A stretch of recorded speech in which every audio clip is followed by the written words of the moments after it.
Hello மக்களே வணக்கம். கோகியோட vacation முடிஞ்சு போச்சு. இப்போ சென்னைக்கு மூட்டை முடிச்செல்லாம் கட்ட வேண்டிய நேரம் வந்துருச்சு. என்னோட ட்ரெஸ் எல்லாம் எடுத்து வச்சுட்டு இருக்கும்போது தான் எனக்கு ஒன்று தோணுச்சு. சென்னையே பிடிக்காது அப்படி இப்படின்னு நினச்சனாலே என்னமோ எனக்கு சென்னை போகணும்னு நினச்சாலே ரத்த கண்ணீரே வருது. பட் ஒன்றும் பண்ண முடியாது.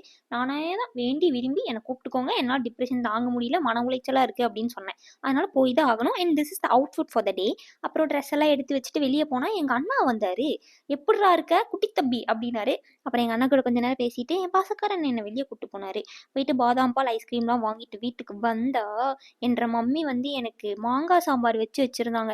என்ன டேஸ்ட்டு தெரியுமா? அதை நல்லா ஃபுல்லாக ஒரு கட்டு கட்டிட்டு அப்புறம் கிளம்பும்போது எங்கள் அம்மாவுக்கும் எனக்கு ஒரு சில்லற சண்டை ஆகி போச்சு. அப்புறம் அவங்களுக்கு ஊடல் கூடல் கொஞ்சல் கிஞ்சல்லாம் பண்ணி சமாதானப்படுத்தி போயிட்டு வரண்டி செல்லம் அப்படின்னு சொல்லிட்டு கிளம்பி வந்தா பஸ்ஸு 10 நிமிஷம் லேட்டுன்ட்டாங்க. என் கசின் கூட தான் போயிருந்தேன். சரி ஓகே, அப்புறம் போகிறக்குள்ள முருகர் ஒரு தடவை பார்த்துட்டு போயிடலான்னு போனால் முருகருக்கு என்ன பார்க்க பிடிக்கல போல, உன்னால் பார்க்க முடியாது அப்படின்னு சொல்லி நடைய சாத்திட்டாரு. அப்புறம் திருப்பி பஸ் ஸ்டாண்ட் வந்தால் கரெக்டாக பஸ் வந்துருச்சு. பஸ்ஸில் ஏறி உட்காந்துட்டேன். அவ்வளோதான். இனிமேல் சென்னையிலேருந்து தான் வருவேன். பாய்.